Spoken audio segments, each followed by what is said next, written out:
Gather round. It's time for your Real Estate Chalk Talk with the Hittner Group at Coldwell Banker Burnett. Listen closely as your coaches discuss the culture, the economy, and the political scene, and how it affects your home and your real estate investments.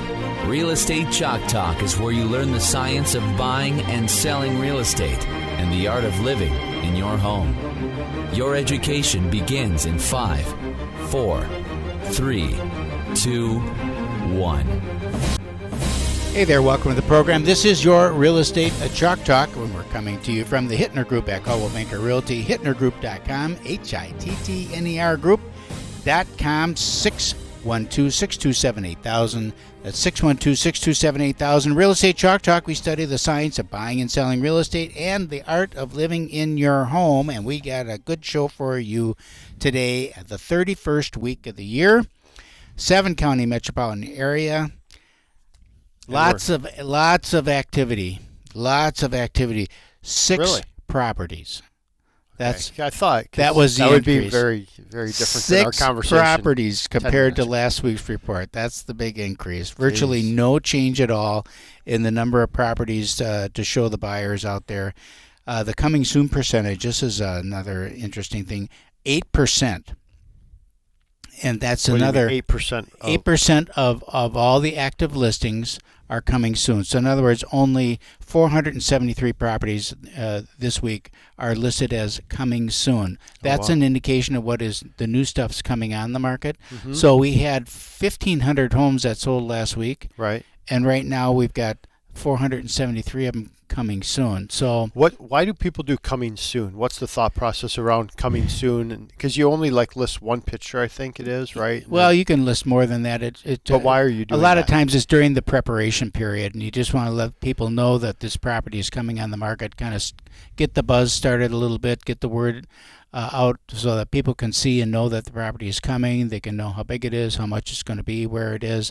And if anyone knows of a friend or family member that is looking, they can kind of share it with them and stuff and get it out. It is not as effective as it was a couple of years ago.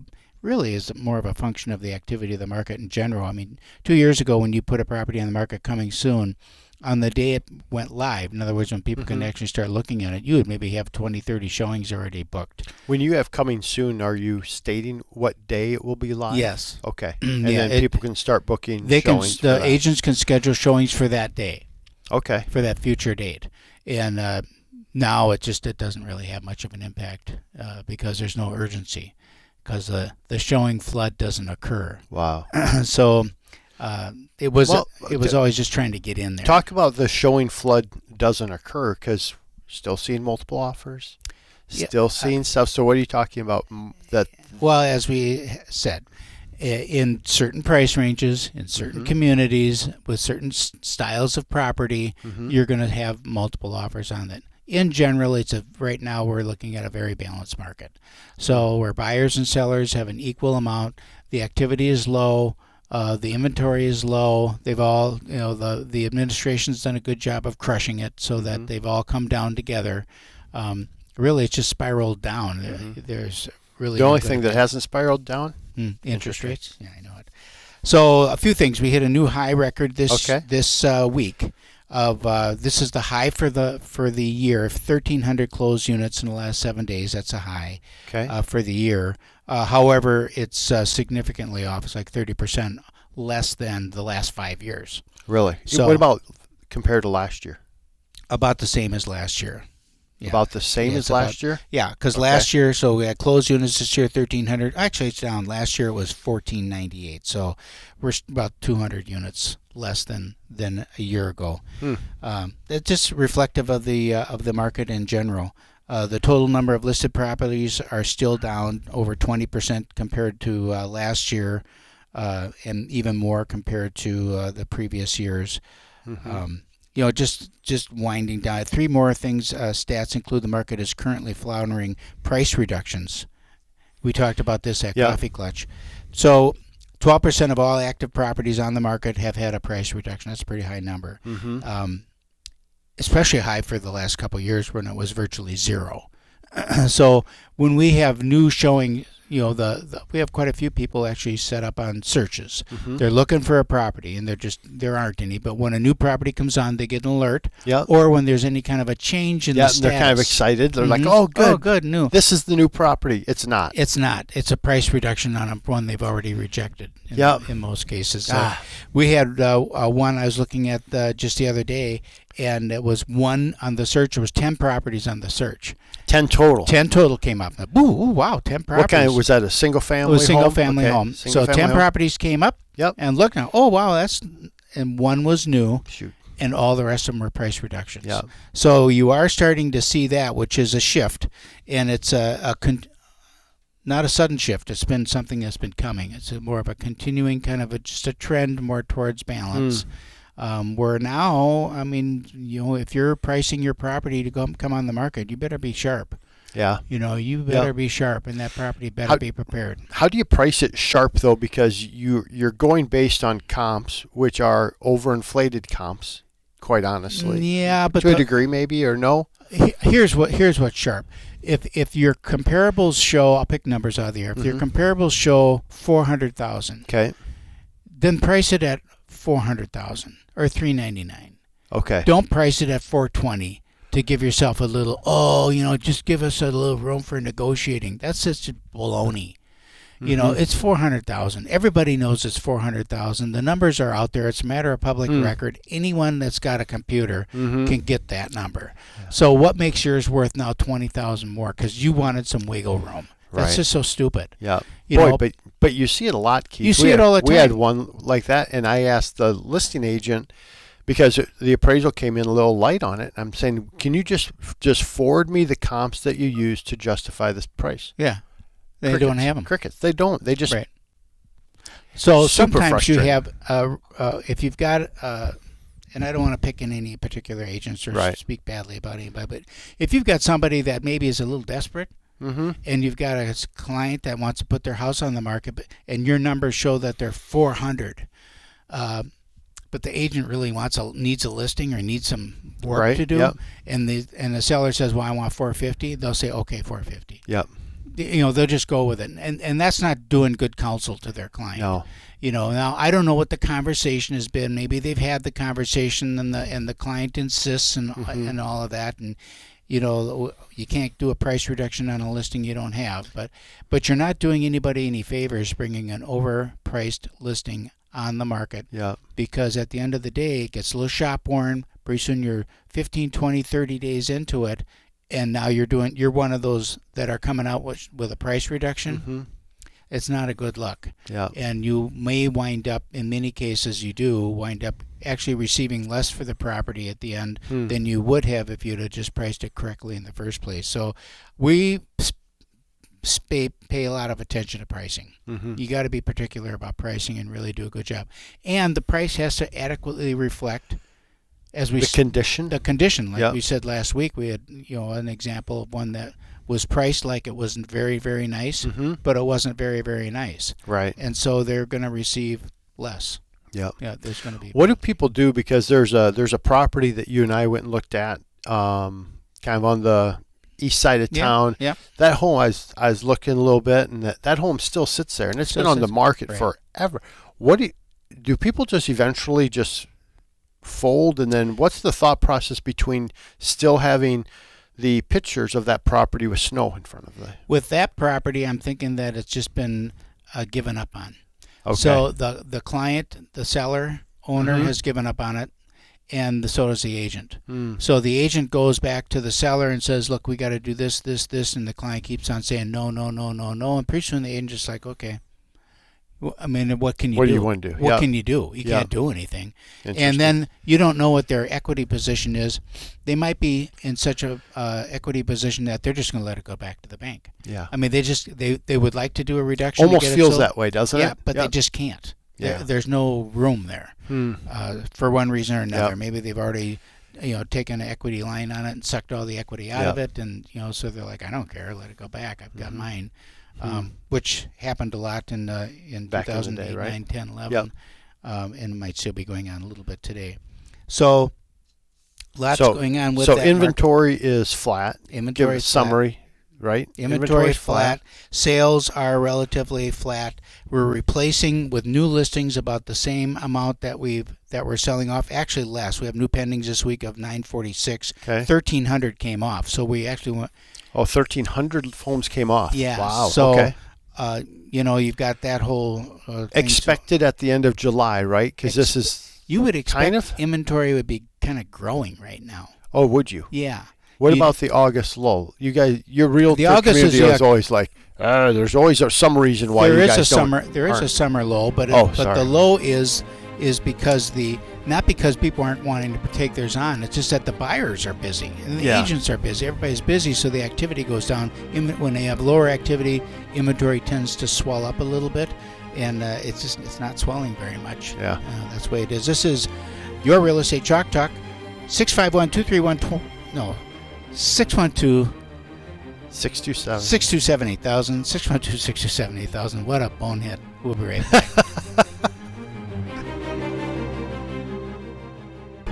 Hey, welcome back to the program. Thanks for staying with us. This is your Real Estate Chalk Talk. 612-627 8000. Get that phone number right. 612-627 8000. HittnerGroup.com. HITTNER Group. All one word. HittnerGroup.com. All right, now next segment, I have an example.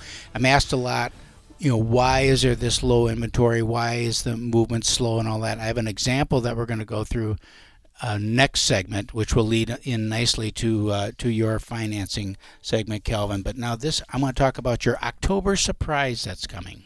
October surprise. So it's September. It's August right now. Yeah, it's August right now, but we have an October surprise. It's not the election, so it can't be that. There's no surprises going on there. Nothing to do there. No, that seems all calm. Inflation is going up in October by 1%. That's my forecast right now. 1% permanent increase in your cost of living.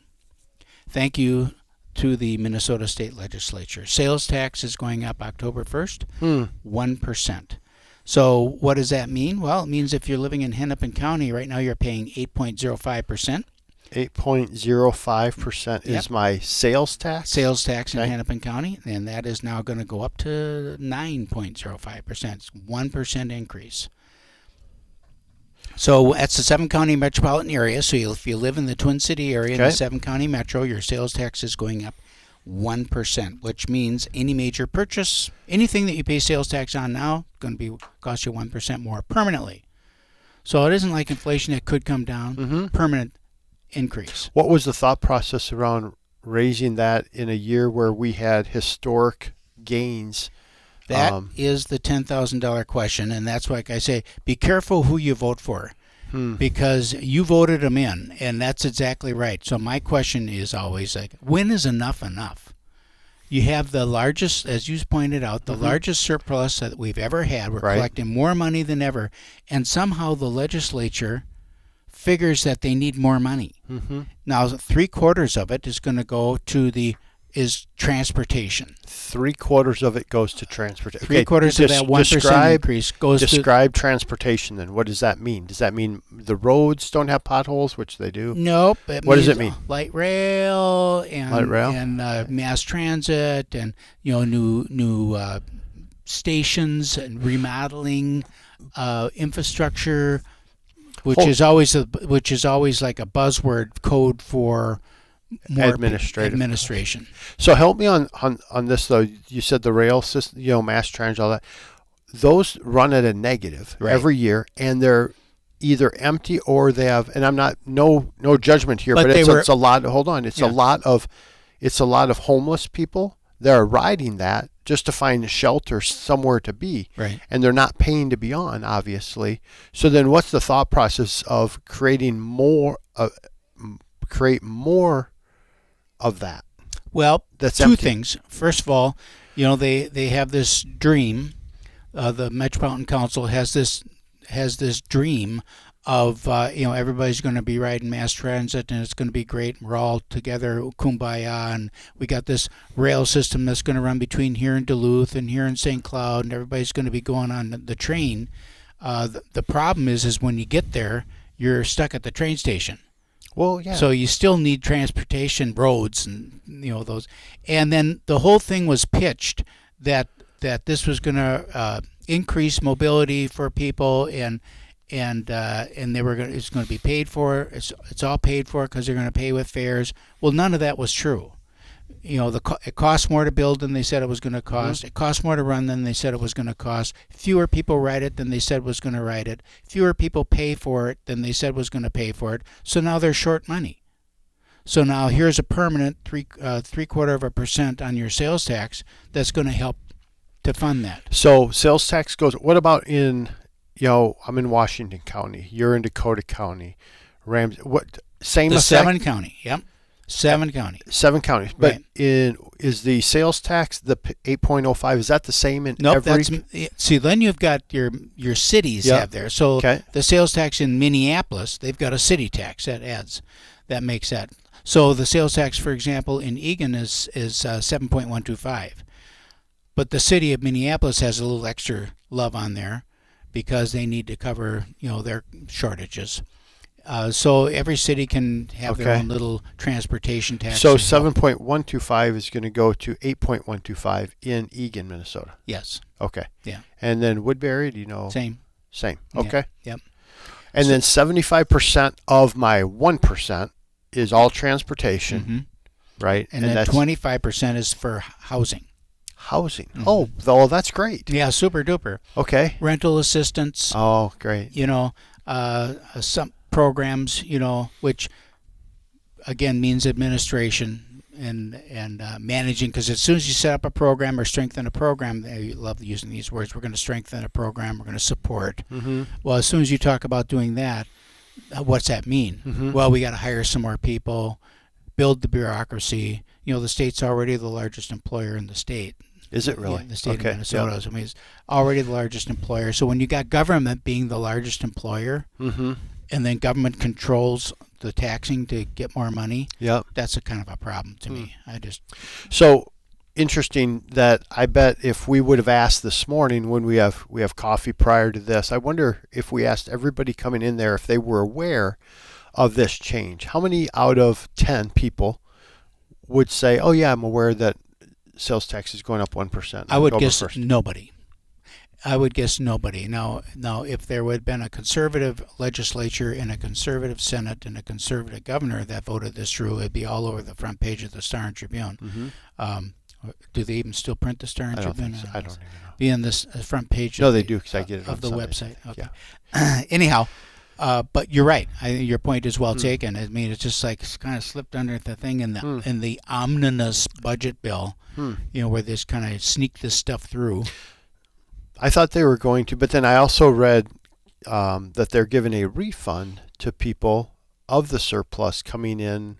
Is it September, October as well for the surplus? But you have to have made under 200,000, I believe, for something. I mean, so they're trying to. It's kind of like, it's hey, a bait and switch. You like the pen? The pen? Yeah. Your papers are gone. Yeah.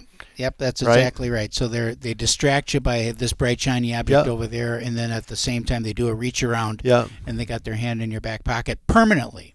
That's the problem. That's the problem. Right? Yeah, because these taxes never go away, and they never go down, and they never sunset. It's permanent. So what's the solve on that? Different government. Okay. I mean the vote. You can solve it with your vote, and as long as you vote for people that are constantly going to permanently raise your cost of living, then you get what you get. Yeah. And there's a lot of problems going on now structurally in our economy that's going to take a long time to unwind. I mean, you're talking, well, what's the next election cycle, and then how long are they going to be in? How long? Some of these people have been in there for 20 years. Are you a fan of, not that we're shifting gears, are you done with your sales tax? Yeah. I have a couple questions. Yeah. What's your thought on term limits then on something? Do you think that would be something that would be helpful? I think that should be very helpful. Yeah. I think there should absolutely be term limits for everything. Max of 2 or 3 terms, and that's it. And then it's the citizen going to serve the government, and you go there and then you serve and then you get out. Yep. It isn't a lifetime career because there's too much lifetime careers going on. They build themselves little fiefdoms, and then they're getting rich You know, how can someone go in as a public servant and come out 20 years later and be a multi-millionaire on a government salary? I don't know if that ever happens, Keith. It happens all the time. That's the problem. That is the problem. So, and for many people, when they get elected to a position like this, either a congressman or a senator or state representative, whatever, it's the best job they've ever had. You know, so I mean, that shouldn't be that way. It should be going there to serve, do your service, get out, go do something else. Okay, quick question. So should I be buying products online then? Because do I avoid sales? I don't even know the answer to this question. So I'm not even like giving you. According to the way I read the law, if it is. Do you know what I'm saying? So Yes, I go to Amazon or I go to ABC if it's shipped site. into that zip code, Yep. it's going to get that tax. Really? Yeah. So if you have a major purchase, Yep. then you should go to a county outside the 7-county metro and make that purchase. Or go to Wisconsin. Go to Hudson and buy. There's plenty of stores over there. Go over there and buy it because you're going to save 4%. I wonder what the sales tax is there. 5 and something. Is it? Yeah. Okay. Same thing with like we have family in Fargo. Okay. Go up to Fargo. Go to Costco. Load up the car. Come back. I'm going up there anyhow. Might as well just go to Costco. Load up the car. Save myself, $100 On tax. on tax. Crazy. This is your Real Estate Chalk Talk. I mean to get all political there, but we did. 612-627-8000. It matters because it's all cost of living and it all affects your ability to afford housing. 612-627-8000. We'll be right back. Hey, welcome back to the program. This is your Real Estate Chalk Talk.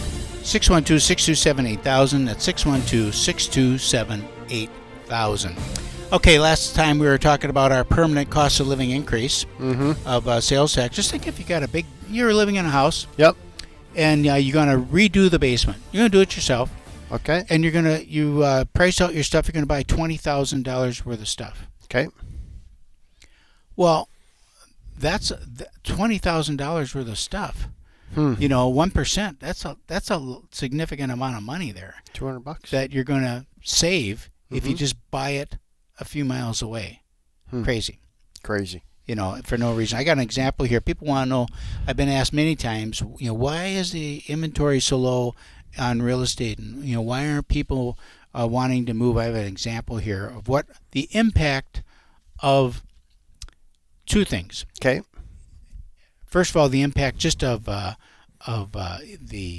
cost of housing and on how it's gone up, number one. Number two, well, here, let me give the example. If you buy a $400,000 nationally now, $400,000 is you can't hardly buy a house under $400,000 nationally. Okay. In the Twin Cities, pretty much the same way. Very difficult to find a house under $400,000. So let's just say that you bought a house a number of years ago, 4 or 5 years ago, and you paid $385,000 for it. Nice split entry home. You paid your interest rate was 3.5%. Your payment, now forget about taxes and insurance and all that stuff. Just principal and interest. Your principal and interest, $1,383. Okay. So now this year, somebody is looking at buying a house. That $385,000 house is now cost $400,000. Same house. Fair. Interest, I just checked on your competitor's website yesterday, and the interest rate that they were quoting was 7.987%. All right. That was their advertised rate. Right. That was their bargain. That was their That's the one they're putting out there. That's the one they're putting out there. Let alone 7.98%. So at $400,000, now that payment is $2,345. Yeah. All right. $2,345. Do you know that you could have bought a $650,000? Now this is all I'm figuring 20% down on all this. Yep. So you could have bought a $650,000 house at 3.5%, and that payment was $2,335. So the payment on a $650,000 house a couple of years ago is the same as a $400,000 house today. So the difference is 4-bedroom up, 2-story with a 3-car garage. To a split entry with a 2-car garage. Same price. So now same payment. Yep. So now as a family, if you're looking at, what is that price now for that $650,000 house? It's $3,800. So that's what you're moving up to. You're moving from your $1,300 payment to your $3,800 payment, almost 3 times as much. That's why people are staying put. They're looking at their high school age children, and they want a bigger house because the kids are bigger, and their friends are coming over. They're just bigger. Takes up more room. Geez, honey, wouldn't it be nice if we had a bigger house? Sure. So what does that bigger house now cost? $650. That's gonna, that's most new construction developments. You go in, it's really tough to get a nice 2-story for under that. But our payment is going to triple, and they're saying, whoa, no, thank you. We just, first of all, we can't afford it, and secondly, these kids are going to be gone in a couple of years. So why don't we just wait a couple more years, and then we'll look for that Rambler. Or we'll downsize into a one level, and maybe we'll get a place down in Florida or something. Right. And, but the payments is high when they downgrade it. But if the payments, right. So, and that's exactly right. But what we have in a lot of those cases now is at that time, this $385,000 house that they bought at 3.5% is paid for. So that downsizing house they're buying, they're paying cash. Over 30% of the time, it's cash. So, and in that price tier, I would say that it's more like 60% of the time. It's cash. So the mortgage rate then isn't as important. Right. Or they're putting what I see is they're putting a significant amount of money down, maybe carrying $150,000 mortgage. Right. And then again, the rate they don't care as much, and they realize the rates are going to come down again. So they're like, we're good for a bit, and then when they come down, boom, boom, boom, boom. Right. So that answers that question. I got a question for you, Kelvin. That's tough. So we are. I'm dealing with a couple of files. And it's not on the listing side. So then on the buying side, I'm looking at these lenders that they're using. Okay. And I'd like to say I'm a hands-on kind of a guy, so I want to know what's going on the file. So I call the lender and the quote-unquote loan officer, and they don't even process. They don't know what's going on with the thing because it's been shipped off somewhere. And even the application, they didn't even take the application. It's shipped off to I'm asking myself, well, what do we have you? What do we need you for? Why don't I just deal with this company directly? Why are you even here? Well, you are dealing with the company directly because that loan officer sounds like they just do lead gen. Exactly. Yeah, and then we're doing. But then why am I? They're getting paid, so they're taking a taste off that when we got rates as high as we are, and now we've got this other layer that we've added in to do that. And then the second thing, and this is another file again, we're on the listing side, the offer comes in, it's from the financing is NACA. National Association of Housing, National Corporation of Housing. And so it's a government program. Wonderful program for the buyer. Yes. And I go on their website. We've done a lot of them. So, good luck. So I know. We go on the website and we look at what they publish on the website, and they say closing in 28 days, and they've got this very well defined. On day one you do this, and boom, boom, boom, boom, boom, like it's real crisp. We're now 28 days late. Oh, no. On the closing. Maybe that's what they meant. And as I said, we've done quite a few NACA files. Okay. They're never on time. They're always late. We've never had one not close. That's the good news, at least for us. I'm sure some people have, but we've never had one not close. They always close. They're always late and ugly. And so... You love that. Well, in some cases, it doesn't matter. In this case, we have a vacant house, and people are gone. And so from our standpoint, it's just, a delay. But sometimes you have people like, I feel sorry for the buyers, not my client, but I feel sorry for the buyers because...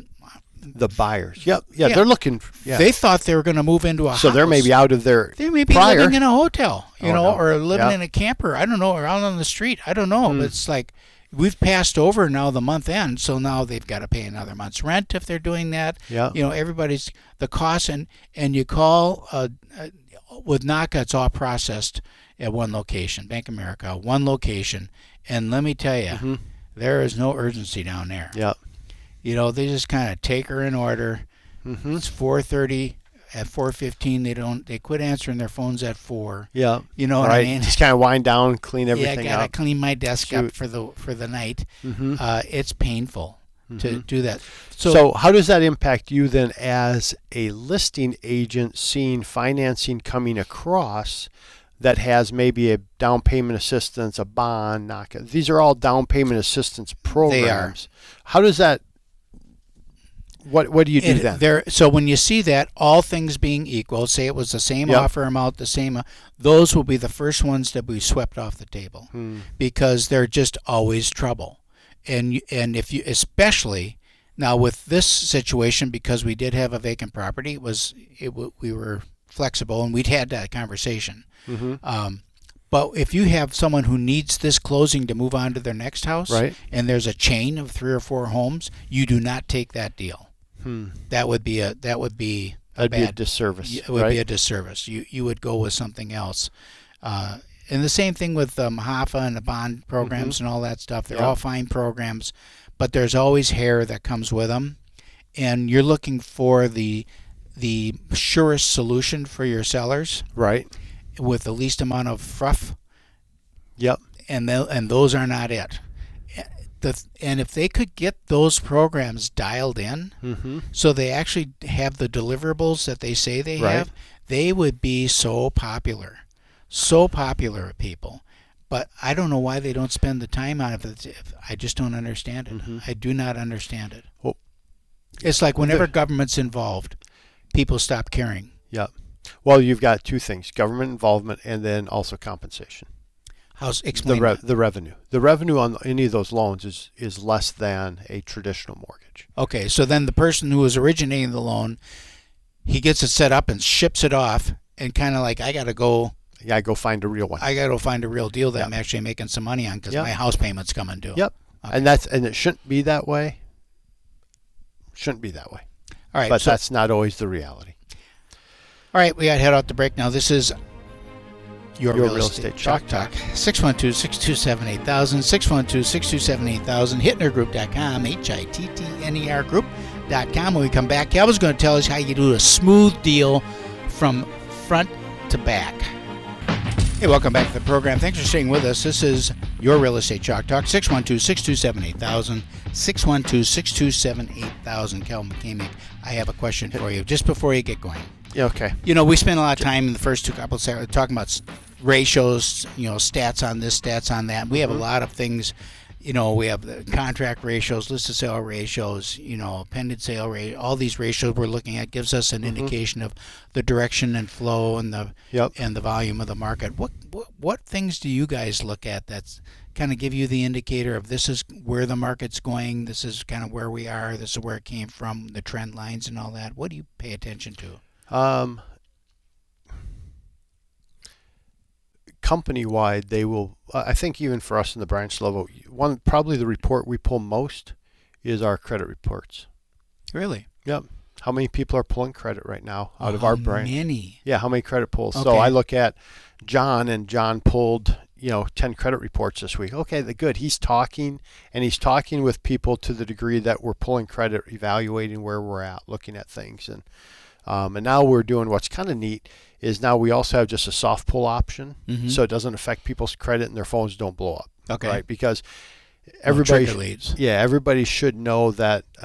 Go to optoutprescreen.com. Optoutprescreen.com. You can pull your stuff off that so you don't get bombarded by all of the calls. But when you do a soft pull, you can still see what are the debts. We can do everything, and now they're not getting bombarded with calls. And that's not us. It's the credit bureaus are now selling that information at a fever pitch because guess what?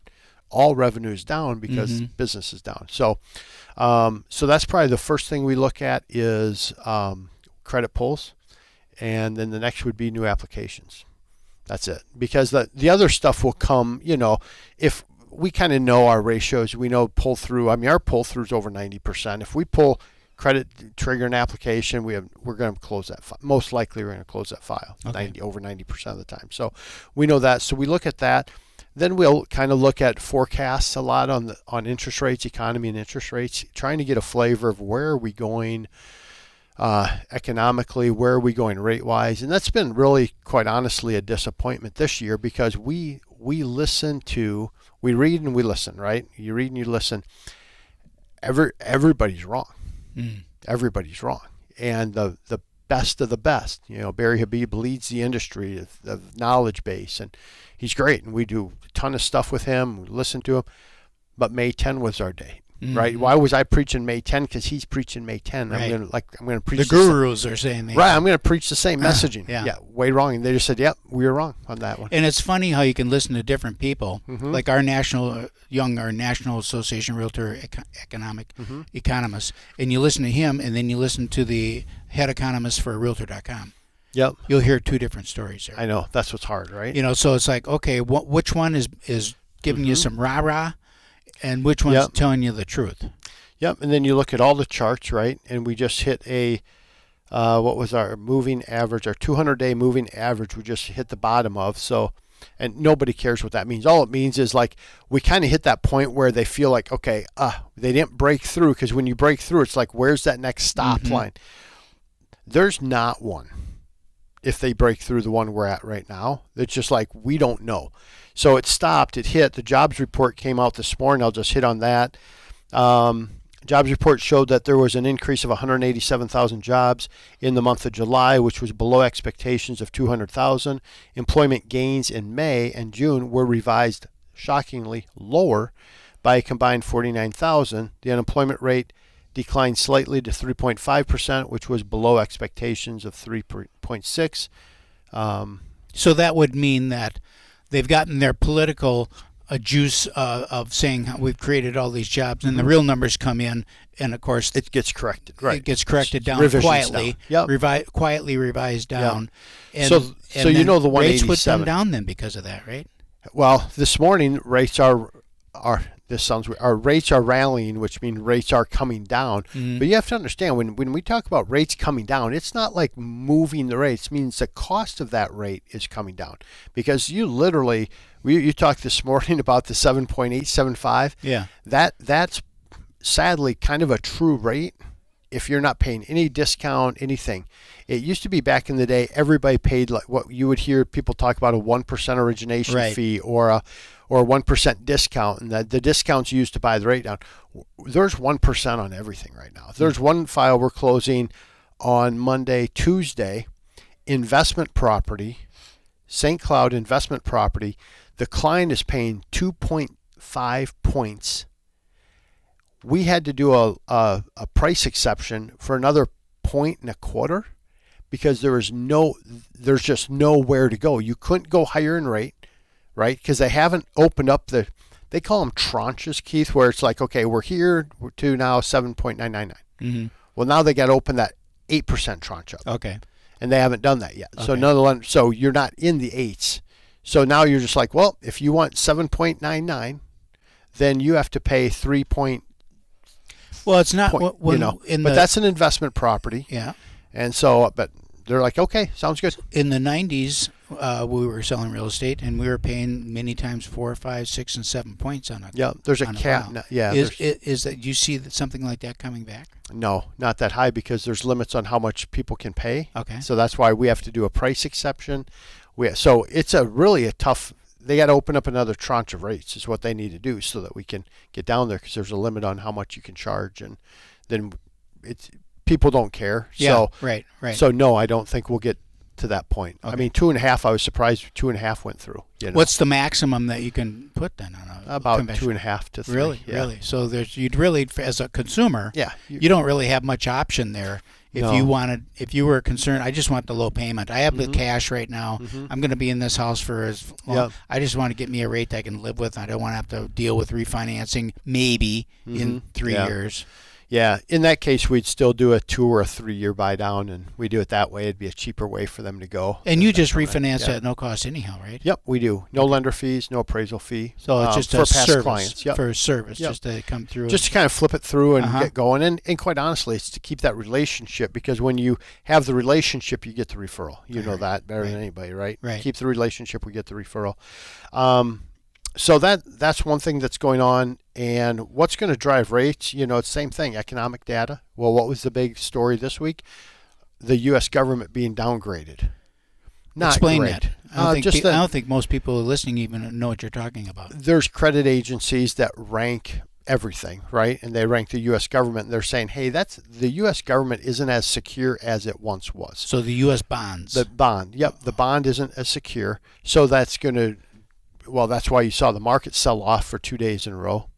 And, you know, when other countries are looking, where should we put our money? The market, you're thinking the bond market. Yep, bond market. Okay, and, so well, now and the stock market as well. The stock market sold off 2 days in a row. Well, right? what are they doing with the money? Selling it off? Aren't they buying? You can sell it. What you can do, buy a pile of cash on the table? Cash. Yeah. Cash, because you know what? At the bank, you can get 4 to 5% now on your short-term money, right? So anyway, they downgraded. I don't know. I don't think it's a political move, but it's Finch saying, hey, they're not as secure as they were. Still the best bet in the world, but just not as secure as it once was. And they said national debt, because no one talks about national debt, right? And no one talks about like budgeting, like actual true budgeting. If like one of these candidates should come out and have actually an economic plan that says, hey, when they do their budgets, they're assuming an increase. And what's the increases now? Because inflation's so high, that increase is so high. Right. How about zero base? Like if you got $10 last year, you get $10 this year. Mm-hmm. Or you got $10 last year, you get $9 this year. You got to just figure it out. Right. Right? Just like every other business, right? We have to figure it out. You have to figure it out, right? Highest rates in 23 years, mortgage interest rates. Lowest inventory historically. Bad combination for a guy like me and you, right? So what do we have to do? We have to do, okay, look at my business. What changes, what things do I need to do in order to survive through this period of time? Because we know it's cyclical. We know it will all come around. But come on, but the government doesn't have to do that. Plus, in our situation where you've got housing is a third of the economy, right? How long is it before this starts cycling through the rest of the economy? Yep. I think it's going to start. I think it's already happening. Yeah. So anyway, we have a minute left here. So I just want to touch on where rates are at, so you know. I would say on 30-year fix, you got to be thinking without paying a discount, without paying anything down, you're mid-7s now. Mm-hmm. Pay a discount. We're going to flirt with high 6s, but to be honest, we're probably still 7 1/8, 7 1/4. Everybody will lie to you and say it's lower. It's not. Mm-hmm. But get the paperwork. Send it to me. I'll do it. I mean, I had one this week where somebody was beating us, and I'm just like, hey, that's a great deal. It was a deal down in Texas. I'm just like, hey, go with it, you know. And then they go with it, and it's like, well, they can't really do it. There'll probably be something. They'll be back. Anyway, we'd love to have a conversation with you. 651-231-2500. Again, 651-231-2500. Love to have a conversation with you about your situation. This is your Real Estate Chalk Talk. Give us check us out online, hittnergroup.com, HITTNER group.com, one of the oldest real estate websites on the planet, hittnergroup.com. We'll see you next week.